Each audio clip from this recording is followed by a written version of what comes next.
from the lucid fringe. Ravings from the lucid fringe.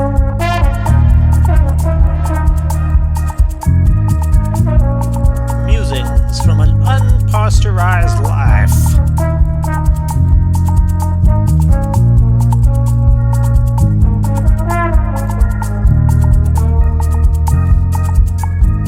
Improvised on the front line of love and beauty. Welcome, I'm Semeric Yarrow. Today on Ravings from the Lucid Fringe, a Capetonian in Central Europe, Part 2. Beyond Habsburgs and Ottomans.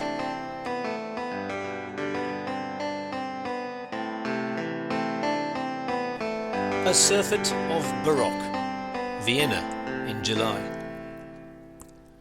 Vienna is the faded old queen of Europe, enthuses a friend back at Cape Town Airport, as we meet up on one of those lovely chance encounters, waiting for our luggage.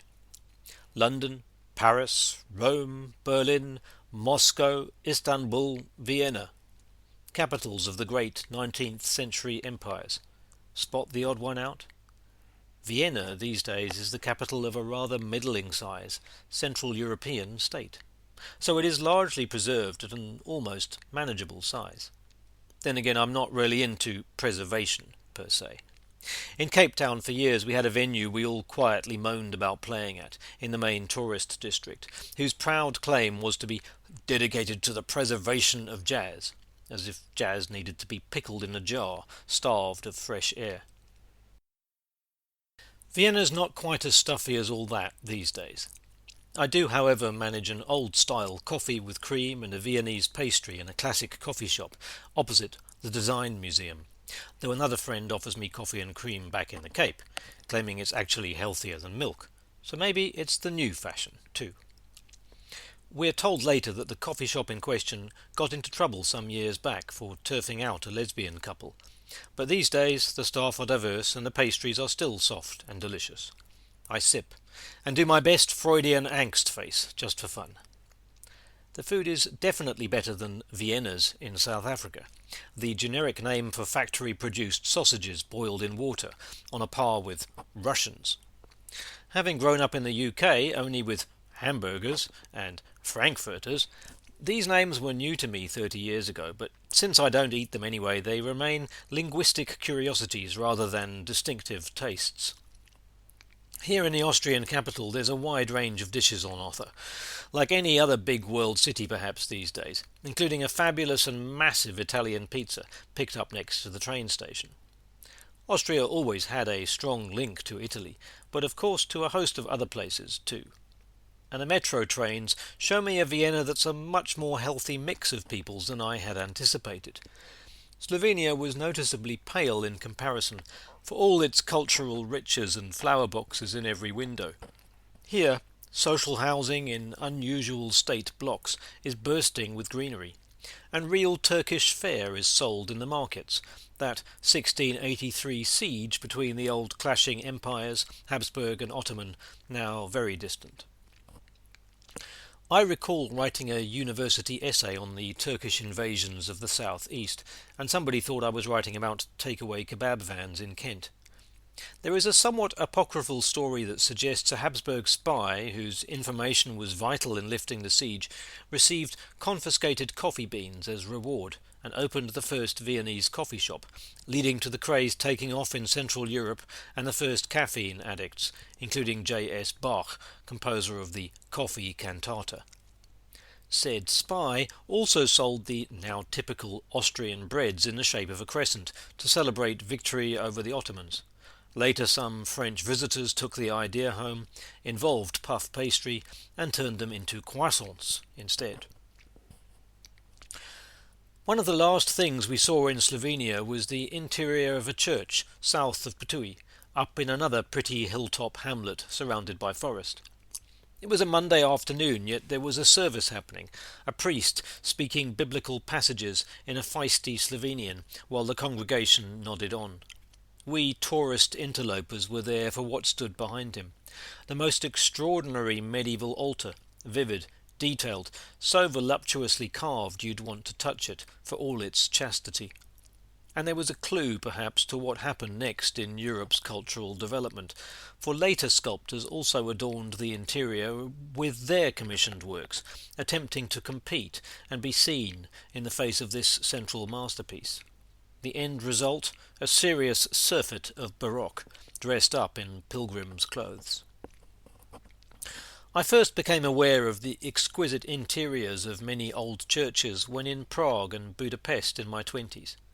Then it was the contrast I felt compared to England. I love the great English Gothic cathedrals and their crisp feel inside, but of course that's a result of Cromwell destroying icons, frescoes, art in general, a wild protest against what came before. In Vienna, St. Stephen's is a radically different experience. Here one feels the heart of an ancient empire, every corner competing for the eye, every Holy Roman Emperor making a mark with the aid of those artists willing to describe the stories sanctioned by their patrons. The place drips with serious power. It is not the only such example. The columns outside Karlskirche are far too big to have any practical purpose. Instead they say, "We are the ones in control," ancient Roman style. The entrance to the Hofburg says much the same, and the Grand Platz separating the Natural History Museum, Science, from the Art History Museum. Inside there's definitely a surfeit of Baroque, but my takeaways are a far greater appreciation for the incredible level of detail and sophistication put into the paintings. Raphael's colours so much more impressive in real bold canvases than in the same flattened, overused images in print or on screen. I appreciate too, both here and in the Design Museum, MAK, the clever curation, another kind of art in itself. Here the names flash past me, but a Baroque woman painting herself, naked, into an otherwise surprisingly masculine scene of Bacchanal is a bit of quiet provocation amongst the excesses of male gaze rococo flesh. Of course there's been restoration too, another painstaking piece of artistic endeavour, carrying things on. No Raphael painting was ever just his work anyway, all of it born from great studios of production, chef and sous-chefs. And this is old Vienna too, writ large.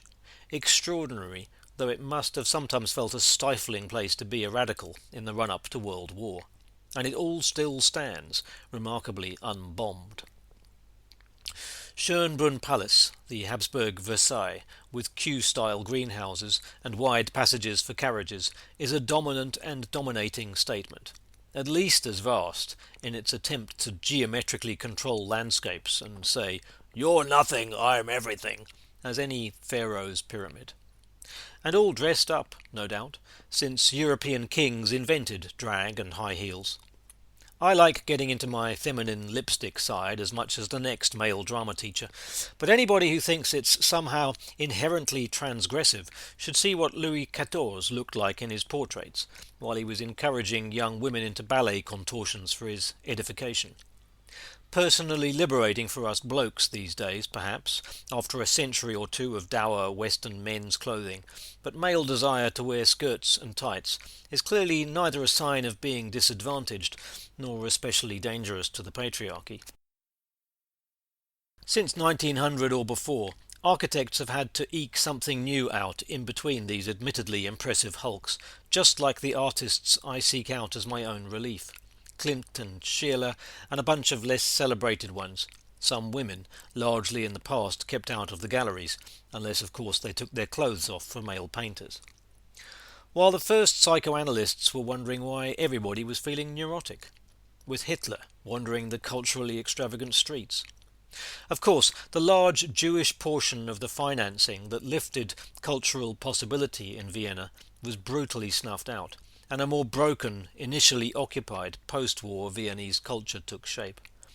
Hitler's own eerie sketches of buildings and gardens emptied of people, any human tension left unexpressed, are thankfully nowhere to be seen. Next to St. Stephen's, there are Art Deco religious frescoes over old shops that now disastrously show off yellow M signs. I take myself on a tour by the Danube Canal, looking for the breath of fresh city air that is Hundertwasser, his buildings inspiring so many quirky designers since, including, however subconsciously, all over South Africa's cultural refuges, though maybe he just picked up on the collective unconscious and its need for a bit more colour, for mixing plant life back into the walls, for mixing up shapes, so there's minarets on apartment blocks and mosaics on power stations. Elsewhere there's a one-storey with a golden cabbage on top, the secession art movement's building still flying one of the obligatory "we're tolerant, see?" corporate Pride Month flags, although it's now July, so they're late. In South Africa things move on. July is Mandela Month. He was born on the 18th, for other kinds of charity, before August, Women's Month, with a public holiday on the 9th that remembers the non-racial Women's March for Justice in the 1950s. Here in Vienna things are still a bit stuck sometimes, it seems. My father, remembering vehement Austrian police in the past arresting folk for jaywalking, warns me against stepping out of line. I, however, watch for skateboarders and Italians on cell phones, who don't seem to mind crossing before the more law-abiding locals, and I semi-innocently follow their lead. "Oh, Vienna," sang English new romantics with tinny synths in the background, in what must be one of the most ubiquitous and least inspiring examples of this city's worldwide cultural reach. I had hoped to catch some live classical music, given the number of violins arriving at the airport, but the summer season seems more aimed at pickled Mozart than any cutting-edge presentations by the Vienna Phil. Not surprising, really. This city is the ultimate Disneyland for those skating the surface of the classical, but there is a musical edge a little out of reach on such a short visit, including jazz again, which I can imagine is often intricate and heartfelt. The intense creativity of the Swiss musical world, invested in thoroughly, of course, completely belies their reputation for staidness, and things look to be similar here in neighbouring Austria. There's a conscious dance the day after I leave. There are modern esoteric gatherings in the woods, which even here in Vienna aren't far away at all. A deer leaps in front of me in the last woody visit for this trip. Catholic sensibilities can definitely be escaped with a little determination. I'm intrigued. Very happy to be returning home, but full of gratitude for the multiple tastes in Vienna and on this whole European trip. It's time to leave the Baroque behind for a while. I'll be back in a few years perhaps, when I've digested it all.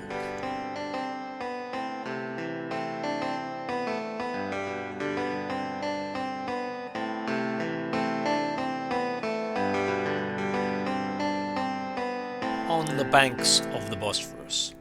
Winter in Istanbul. At the Istanbul Museum of Modern Art there were a series of works by Turkish women, including one made up of archaeological historical rubble, regrouped, given limbs, and placed on new islands where different cultural periods could speak to each other. I haven't explored the rest of Turkey yet, but that is of course very much a picture of the country. Istanbul represents a centre of the centrifuge, the imperial meeting point, as Turkish Airlines also puts it, though without mentioning the imperial aspect of their hub, the latest multi-ethnic empire based around here. Arriving, I am suitably impressed, as intended, by the modern metro and bus and tram network, even if the tourist ticket price is definitely aimed high. Building a metro in such a hilly place is quite a feat. One station I get on at has 5 escalators into the depths before I reach the platform. It reminds one that this really is a weird location, where the Atlantic Ocean, squeezed along the Mediterranean, is squeezed further into various things that look like rivers but are actually subject to ocean tides and saltwater principles, and will eventually lead into that additional ocean oddity, the Black Sea. A really solid place to build a fortress and protect an empire, and therefore the Romans did for over 1,000 years, after the Greeks had established things. And a place that, whether the Greeks or the Turks like it or not, looks geographically not unlike hilly coastal Athens down the road. All this I know.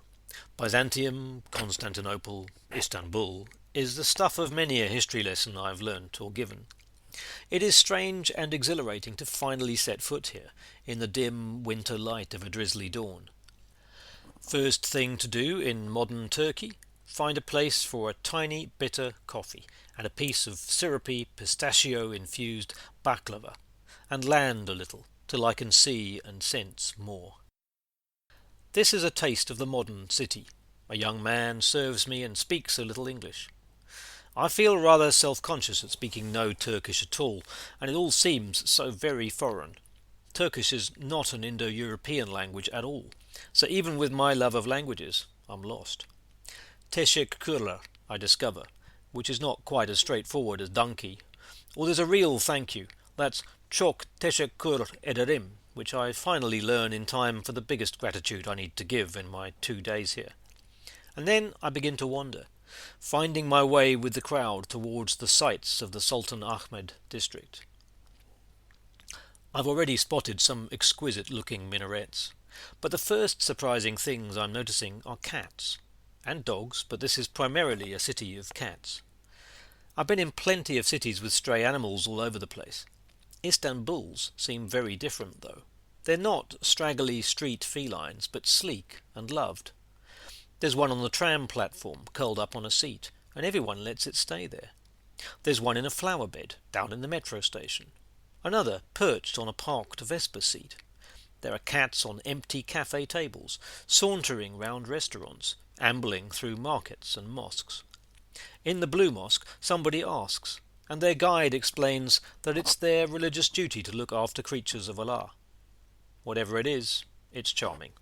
Communal ownership and care for the city's pets, and certainly as far as cats are concerned, acknowledgement of what we all know to be true, that cats only belong to individual humans up to a point.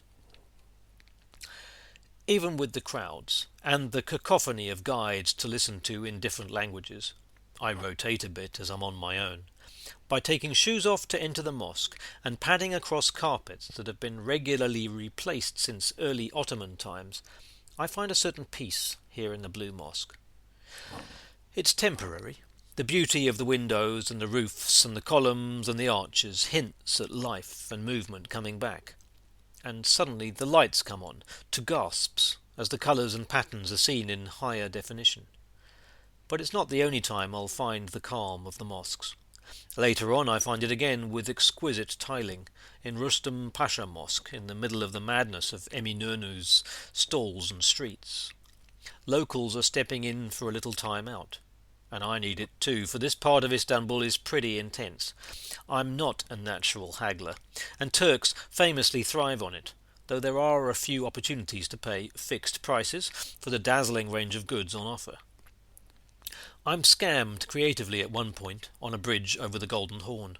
A shoe shiner drops his brush, which I rescue, and as gratitude he gets to work, completely needlessly, on the tackies I just bought, and tries to charge me a silly figure, then feigns disgust when I just give him a small note for the entertainment value. But then he claims to be a hustler from Ankara. Even with the capital officially elsewhere, Istanbul is still a natural magnet. I know that Istanbul sees itself as this melting pot of cultures and ideologies, as it always has, and although there are women with hijabs, especially in official, outward-facing posts, most of the women I see are doing without. It's a reminder that long before the Iranian religious revolution, modern Turkey had one, setting itself up as a secular state with an eye on European integration. However, I have to wonder if things were freer even here 50 years ago, when it was an essential hippie stop. Vinyl record covers I spot in one typically eclectic Balat store give hints. Long-haired Turkish men and women from the sexy 70s, reminding me of those old pre-Khomeini photos of Iranian middle-class women in bikinis. Istanbul is, of course, simultaneously the biggest city in Europe and not. It's definitely bigger than any other city that has a foot in Europe, even Moscow, but it isn't all actually in Europe. I don't make it over the Bosphorus to the Asian side of things, although of course the whole European continent thing is a cultural construct rather than anything geographical. Europe is a rather curly series of peninsulas at the end of Asia, and an epoch ago, when medieval Islam shone out at the Old World, everybody outside of Western Christendom knew that. The covered market is a good place to retreat for a while from the rain. Dealers in antiques and trinkets are thick on the ground. It's not surprising to me, having been in the Topkapi Palace complex. The main difference I see between the average European autocrat and the Islamic variety is that most of the Ottomans were actually good at something creative, even if it wasn't ruling. They weren't just expecting to be entertained and look pretty like Louis XIV, but were expected to learn some skills in forging beauty, as seen in their personal calligraphy, for example. And calligraphy is a case in point about the extent of the quest for artistic beauty. The writing itself is beautiful, so are the pens, so are the ink pots, so are the boxes for the pens and for the books. A whole chain of expert artists and crafters. Everything takes on its beautiful ceremonial aspect in this world. Clocks, axe heads, even exquisitely jewelled rifles that I'm sure were never used in anger, though they had plenty that were. The Ottomans had their own period of Baroque stylishness, but after the centuries and the end of empire, much of it has been democratized and sold to the ordinary punter in the market alleys. Traders take it in turns to prepare tea, chai, expertly carrying it to each other on trays through the throng. Ottoman costumes were preserved too at Topkapi, wrapped up at the end of a royal's life. Robes a blinkered Western male might see as too feminine, but they're gorgeous, a culture that knows and loves textiles. It's quite a contrast to the average citizen today, though. Many of the clothes of either sex veer between grey and dark grey, which is a little unflattering under the winter clouds. I long for turquoise. The sweet stalls obviously provide, as does the embroidery, even locally embroidered makes that claim to be Christian Dior in a little self-deprecation. The difference between genuine craftsmanship and tacky capitalist branding is an intriguing one to contemplate. Plenty of Turkish delight available in tempting-looking rolls and squares, but other sweetmeats too, flavoured delicately, as one might expect, with things like rosewater.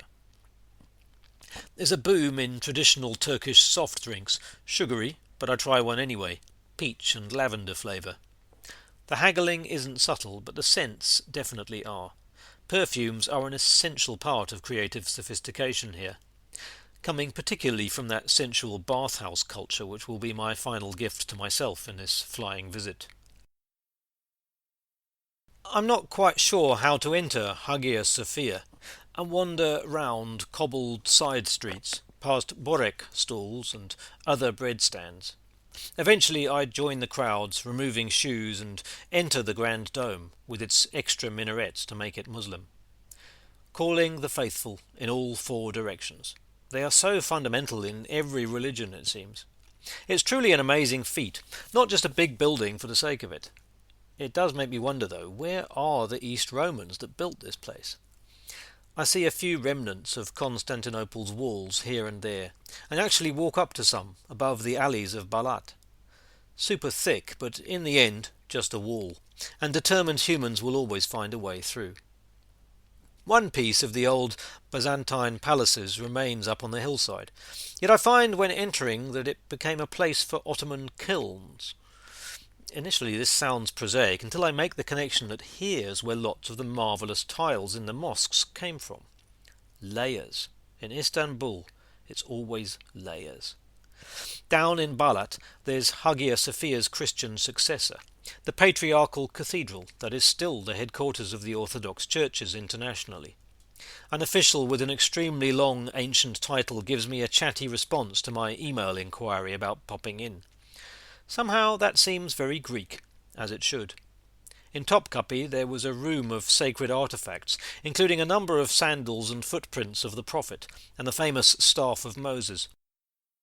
The Orthodox cathedral is pretty unassuming from the outside, but inside it's a golden feast, and its own relics include the whipping post where Jesus was lashed, as well as some saints' bones that were recently returned from Rome in a rare moment of Catholic Orthodox rapprochement. I light a candle for peace. Later, the owner of the boiled sweet manufacturers to the Ottomans engages me around Zapiro's latest cartoon. Zapiro is our wonderful Jewish heritage South African cartoonist, and we're in the news for South Africa's case against the Israeli government at The Hague. You can join the dots. There are other representative churches around the place too. St. Stephen's Bulgarian Orthodox is an entirely prefab iron number, which is about 100 times prettier than that sounds. The Armenian and Syriac churches are closed when I try and nose around, and the Patriarch of Jerusalem isn't in town, so his little chapel is also off limits, like the synagogues.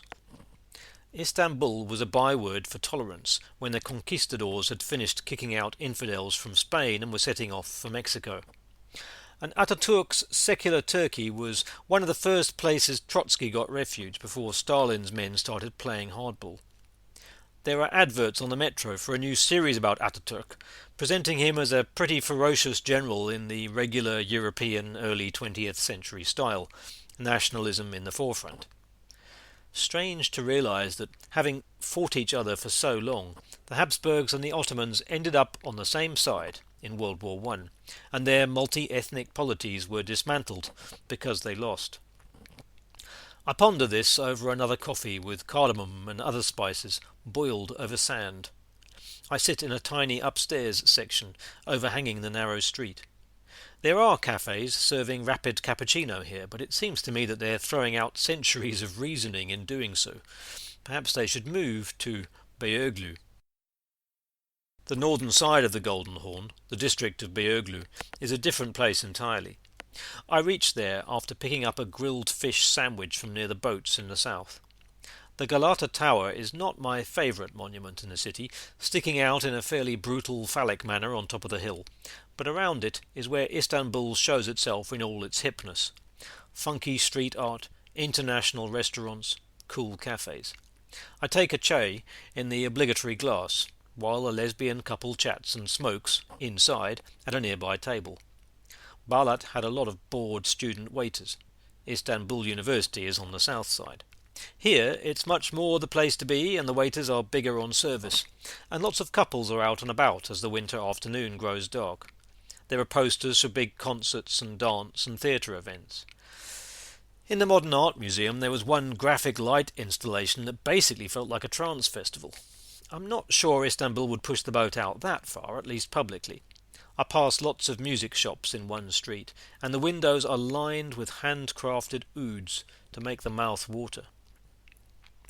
It's here that I find my favourite bookshop in the world, bar none, even after the chaotic one in Balat, where the enthusiastic owner gave me a list of Turkish authors to look out for in English translation. This one's got it all. Shelves full of current Turkish books of all flavours, second-hand books in another section, a cafe and a restaurant, and a library section too for older special things. Layers, layers. There are also lots of English books, some on the history of Istanbul, photos from the Roaring Twenties here, and a book with a bad caricature of Frida Kahlo on the cover. It's called Free the Tipple, get it? And is a book of cocktails inspired by female icons. Somehow I know it's going to be a terrible book. And yet the fact that this feminist alcoholic little number in English is on sale in the heart of mostly Muslim Istanbul also feels like a hilarious affirmation of my trip and this city's part in it. Kılıç Ali Pasha was one of the few Turkish heroes of the Battle of Lepanto, the great Ottoman naval defeat of the late 16th century. He was also born Italian, just another reminder that huge numbers of modern Turks and Istanbul residents also have a heritage in other parts of southern Europe, parts of which they ruled for centuries. It's no wonder they felt so aggrieved at being ignored in their EU application. I think there's still something in the Western European psyche, and no doubt Greece fuels this, that sees Turks as dark and strange, when they actually look like Italians and mostly wear soccer tops. Anyway, the mosque named for Kılıç Ali Pasha is the only one I enter on my final day here, and I'm so glad I do, reminded once more of the peace so quickly possible. It's a great way to land before I enter the hammam, also named for the same admiral, an equally peaceful Turkish Renaissance marvel. Part of the experience is a sherbet beforehand. Not the flavoured icing sugar junk of my childhood, but a Turkish original incorporating 30 natural flavours, which my plebeian nose can't identify, though it's very refreshing.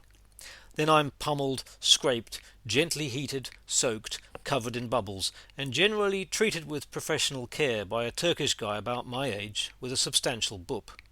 It's wonderful, and as I'm slowly sipping my delicately flavoured black chai afterwards and reclining on the couches, I feel quite emotional. Partly for having decided I deserve this, and partly because matter-of-fact, caring, non-sexual contact between men is profound and necessary. The Turks seem to understand that.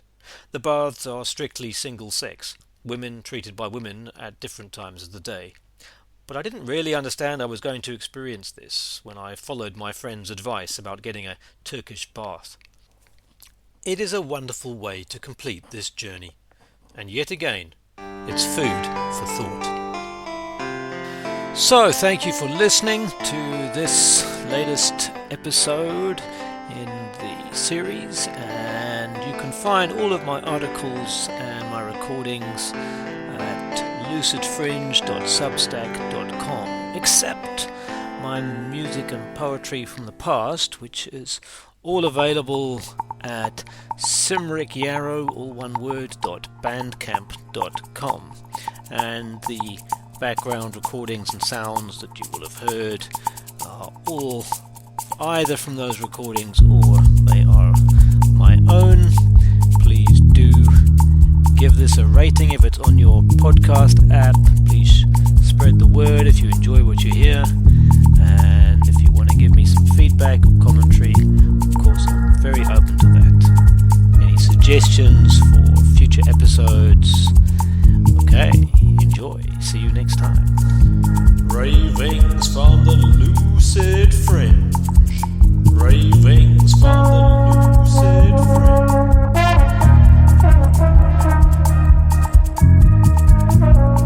Musings from an unpasteurized life.